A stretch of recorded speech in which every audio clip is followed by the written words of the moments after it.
yang mana ya? Kenapa sih Kacenggo? Iya, ini aku lagi benerin mobil loh, Nyil.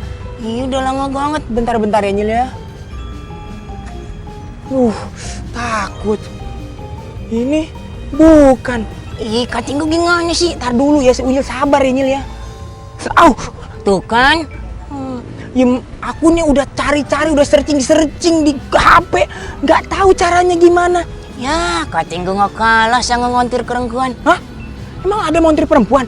Ada. Nih kita cek idon liputannya.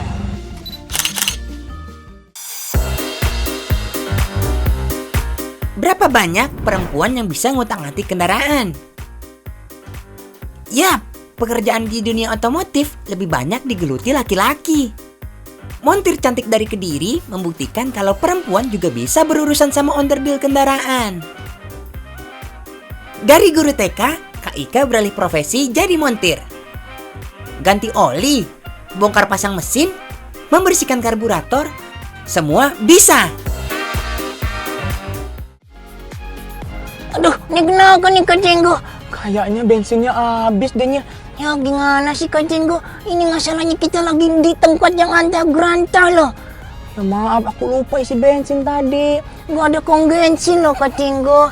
Ya maaf, Nyil. Tahu gak? Aku pengen kasih tahu info. Info apa, Nyil? Ada mobil yang menggunakan air. Menggunakan air? Air ini? Iya, tapi butuh proses panjang lagi. Oh, butuh proses panjang lagi. Namanya mobil yang menggunakan hidrogen. Ada, Nyil. Menghasilkan polusi, tidak terbarukan, dan jumlahnya terbatas. Katanya nih, bahan bakar fosil bakal habis tahun 2050, which is tinggal 30 tahun lagi. Itu skala dunia. Di Indonesia, bahan bakar minyak bakal habis 9 tahun lagi kalau nggak ditemukan sumber minyak baru. Wah, terus ngisi bahan bakar kendaraan pakai apa dong? That's why Profesor Enia Listiani Dewi meneliti sumber energi yang melimpah, terbarukan, dan ramah lingkungan. Bensin digantikan dengan air. Emang bakal bisa jalan?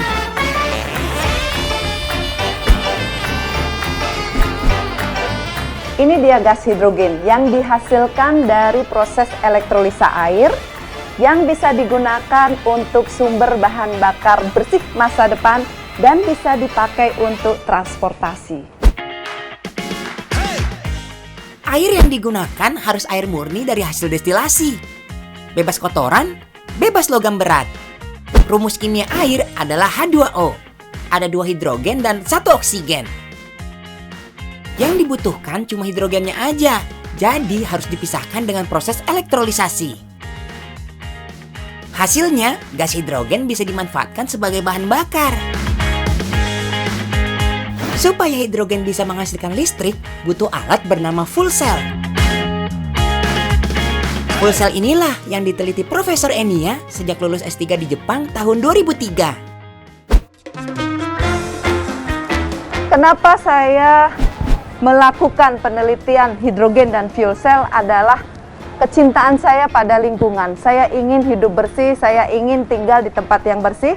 Sehingga dengan menciptakan mobil fuel cell ini, limbahnya adalah air dan kita bisa memanfaatkan teknologi hidrogen di Indonesia.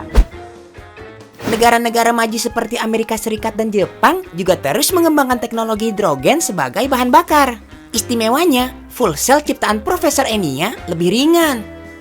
Terbuat dari material plastik super tipis. Bahan yang digunakan buatan Indonesia juga loh. Gas hidrogen yang berada di tabung kecil ini mengalir ke fuel cell yang ada di box ini. Di fuel cell ini akan bereaksi hidrogen dan oksigen menjadi listrik dan air, dan listriknya kita alirkan ke kipas angin. Fuel cell kecil cukup menghasilkan daya listrik untuk menyalakan alat elektronik. Kalau untuk kendaraan, butuh fuel cell yang lebih besar. Fuel cell ukuran sebesar ini bisa menghasilkan listrik sebesar 5.000 watt. Kalau gas hidrogen habis, ya tinggal diisi ulang seperti mengisi bensin. Dibanding baterai, yang berumur 3, 5, atau bahkan 7 tahun, fuel cell itu bisa berumur 40 tahun. Dan contohnya, motor ini sudah lebih dari 12 tahun. Kerennya lagi, kendaraan berbahan bakar hidrogen nggak ada gas buangnya. Limbah yang dihasilkan hanya berupa air. Nggak ada lagi deh asap-asap kendaraan yang jadi polusi udara. Selain uji coba untuk sepeda motor, Profesor Enia juga menjajal full cell di mobil golf. Bedanya dengan motor, mobil golf ini juga menggunakan panel surya untuk menghasilkan tenaga listrik. Double bahan bakar, double tenaga.